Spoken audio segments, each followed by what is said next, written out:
O leo mai ale sui ngā ula ngai whanga ai pei o leo wai konga o le manikoa. Ua mai ale sui ngā ula whaleanganga. Sa pale whengai ai le sunga i le kaikai o le sangungi. Le sunga i le nsea. Whapea lunga wai. Ai ale kapua inga. I le sunga i le nsea mai Amerika Samoa. Whapea le au whainga runga kofi o le kua. Ua whamalo whai o le whainga. Ua paia ma ua mamalu. Le aso kamaika. Whawhekai mo le upu. Whawhekai mo le kaulanga. Le ua umba ma asiru mo le kua. Whai lea ma vi inga. Lele a ua pai mai le anga paia. Ua maua le kua file mu. Ua maua le loko kene. Ua maua le malo siau. Au le aso le gei. O le aso fiafia. O le aso fiafia. O lea ua mae au ngā fofola le siapo lau kele a kama ainga. Ainga makama. Ai whaakilo le whakuai ngā kausi. Le usanga i aku mua mpule. O le mawaenga o le ao le kongu mai pea. Inga ua whaasee le ako ngaunga ma le kuikonga. Ma le waalasi ku mo gei. E le maasinga ua sanga mayuka. Ua ikea kangu ma paula. O le vaoko foi ma le whauku ngā samu. Ele la ie sawia se yangi. Se kawangi se polo ai. Fa yangi ni kamaika. Alofa fo imaya. Alofa fo imaya. Wau kwese. Wau kwale. Wau masai. Masai lava. Ele mafuka ngai sa pele mamae. Kalau fai le whengai ngā kausi.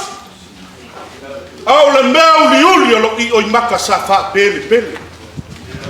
Ai o lo usei sa o lika mika ai. Ka lau whau o ka whawhea pulu i mai.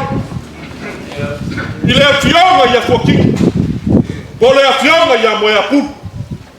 Au whaiaku whai o le awhionga i a le pamkei. Waka kau. Kulau ia le malonga kapua i lele. Kulauga le whangua malonga kapua whangua. Le kangaka malonga kupua. O le kangaka fōi malonga whasi o maka. Le wako ai ka mui le so. Whakau paia mamamalu a wau pipi. E sua i le kapau whasi. Le sua i le manikoa. E i longa whoa vai no loa. Malonga whananga whoa. I longa kalanga a koa. Whai mai a malele.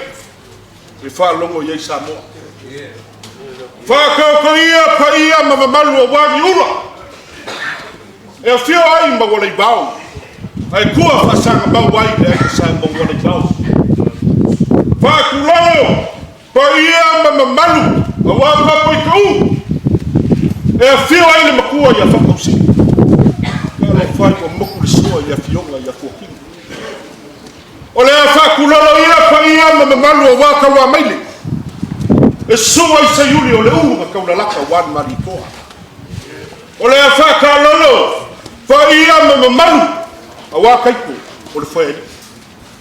Ai whaavanga ai le kupua ma le la ai whakalai mali.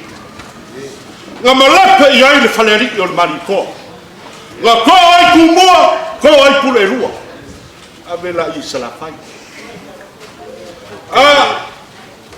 Ai kupau pau ai le launga o pau e fiku le whalemani koa. Marama malu le launga o makanga. Kulau. Kulau wa ia. Pa ia mamamalu o wā maoka malawa fia.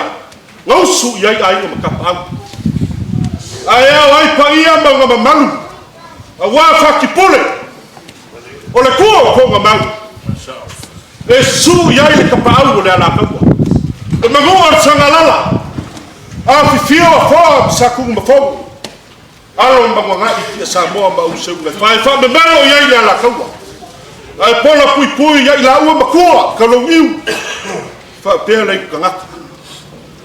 Ai ku pau ai la ua. O Mauava o le rua kumo Samoa. Male mamalu i le rua ia la kaua kasi il kupu. Yo. Ai fa kulawia le kukolo sanganga. Le faleongo le akinganga. O i kuau malakaua. A koa le fale kua masaka. Ai siva kaufau iai le launga pusa mau makangi. Na kolua iai le malelengo le marikoa. O lua o kumua. O lua kumua o lua foi. O le makua. Ai asi le va ia kua. Fa ko ia pa ia mamalu o mauka malawa fia. Awa fale ulu me pau a. Fio ai ku ia vi ma le usori. O valai ma ka uso. Su ma pu. Alala kai le fale ulu. Le ngofo fale rua. Ma le mamalu ya ki o sale amua. Le anga fai na kai ke kausi va kele. Awa ku uso ku ai ku ku fai na ku ri. O ia mamalu ia. Ua kiti konga I papa I kau nei. O ele. O le maria koa maka mai vai rasa ia pai ala. Lea wow. Ma kiti konga I papa I kau e fio ele makua ia whakmausili.